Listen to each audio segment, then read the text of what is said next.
Right now, it is time for us to check sports. It's time to bring in Mike Cozzi. Morning, Mike. Good morning. So I had an interview all set up for this morning. I got an email last night from the Western Connecticut Bikers Association, and they have a big 100-mile ride coming up this weekend to raise awareness on child abuse. And so that I was set up with the head of the Bikers Association, whose name is Irish. Okay, nothing else, Irish. And so I said, well, the only time I have available is 6:20 tomorrow morning. No problem. Irish said he'll do it. Good. Irish was sleeping, obviously. You might have thought you meant 6:20 at night. Irish is probably just getting in. True. All right. Well, anyway. So, where do you want to start in sports, Mike? The Mets had a nice win last night. I saw the end of that game. DeGrom had some hamstring issues, and he got hit pretty early. He got knocked out in the second inning. So they were down 4-0 early, and they scratched their way back, scored 2 runs, one in the 8th, one in the 9th, and came out with a 5-4 win. So it was kind of like a real baseball game last night. Now, did you watch that on the Mets network or MLB? The Mets network. Okay, I watched it MLB. I put it on MLB, and they showed the last inning of that game. And what's that guy's name? He's so good, Harold Baines. Yeah, in the 2 Harold innings. Raines, not Baines. Yeah, right. Over the 2 innings I was watching, he was decrying the way Major League Baseball is played.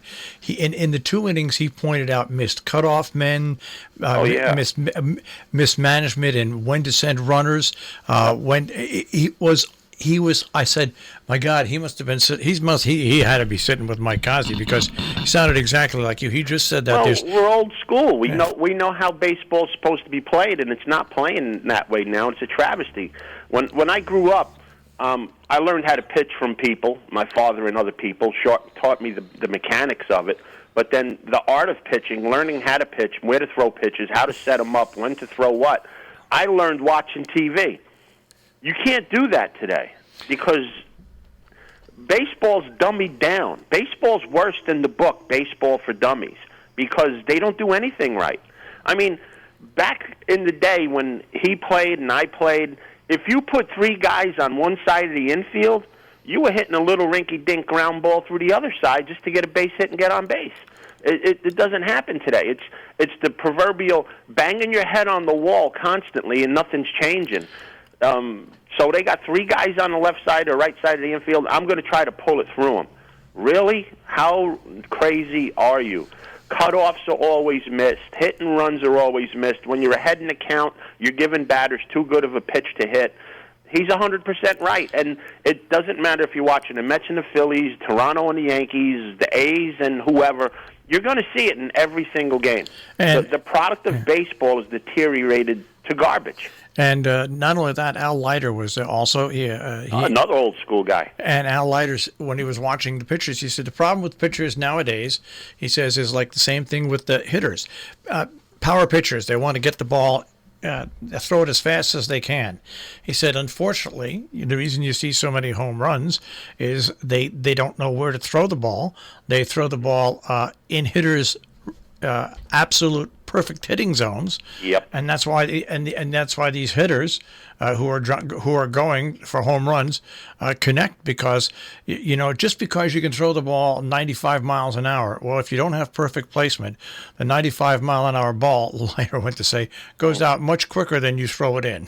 First and foremost, the guns are juiced. I know I've said it a million times. When you have guns on TV telling you the guy's throwing 101, 102, you can't open up on that pitch and drive it. You can't pull it. Okay, that's first of all. Secondly, pitching's like real estate. It's all about timing and location. Where to throw the pitch that you want to throw and being able to throw it in the location that you need to. Just because you can throw, like you said, 95, 97, whatever, if you can't put that ball where you want it, it doesn't matter.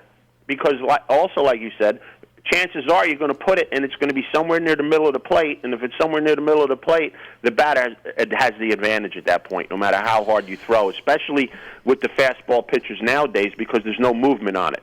They're as straight as a clothesline. So that's what the game's deteriorated to.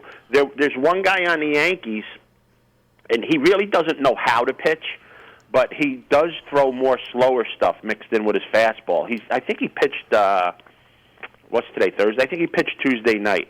He tries to establish his fastball too much early without throwing anything else, and his fastball's too straight. And they watch film nowadays, folks, so they realized that pattern, and Toronto jumped on him early the other night. It didn't turn out to matter because the Yankees scored 1,000,000 runs, but this guy has to learn how to mix his pitches up, that you have to show your fastball, kind of establish it, but let him see everything else, too, so you keep him off balance. And then that's the kind of thing you do throughout the game, and then toward the end of the game is when you let everything loose. That's the way we learned how to pitch 9 innings. Nowadays, they just want you to pitch 5. It's going to come back to the point where you have guys like Glavine and Maddox, et cetera, that can throw 93, 94, do have a 20-mile-an-hour pitch speed variation on fastballs and breaking balls, but most importantly, can put the ball where they want whenever they want to. When guys like that establish themselves back in baseball again, you're going to see their win totals go off the charts, and the analytics at that point go in the toilet. Well, last night the Yankees once again 12. I think it was 12-2. They had 6 home runs again, second game in a row, and their backup catcher went 3 for 4 with 3 home runs. Yeah, Nagasaki. And once again. The lack of depth of pitching. Well, it's not the lack of depth. It's catching up to Toronto. Toronto's using a ton of pitchers now. Yeah. They gave up 60 runs in their last 5 games. You didn't have the full spring training.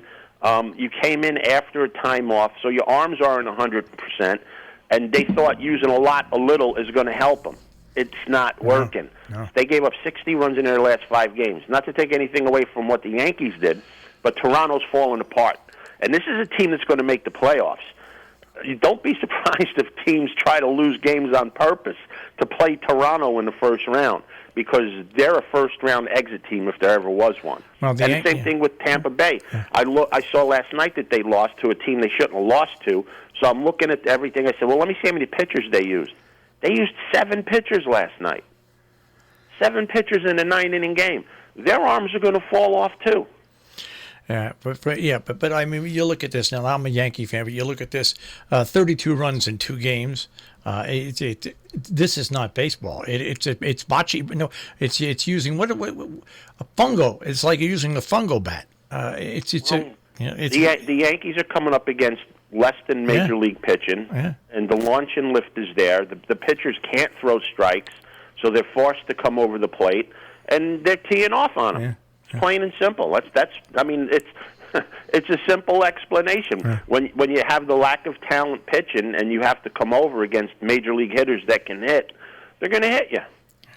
And the Yankees are built on the long ball from 1 through 9. You don't have an average hitter in there except for the second baseman, LeMahieu. Yeah. Everybody else is a launch and lift home run hitter. So that's what's going to happen. You walk a few guys, you make an error, a guy hits a bomb, you're losing 3-0 already. Yeah. And it's happened consistently to Toronto the last 2 games. All right, so the Dodgers are the first to clinch. They clinched last night in their division. They're the first to clinch. So the National League's very weak.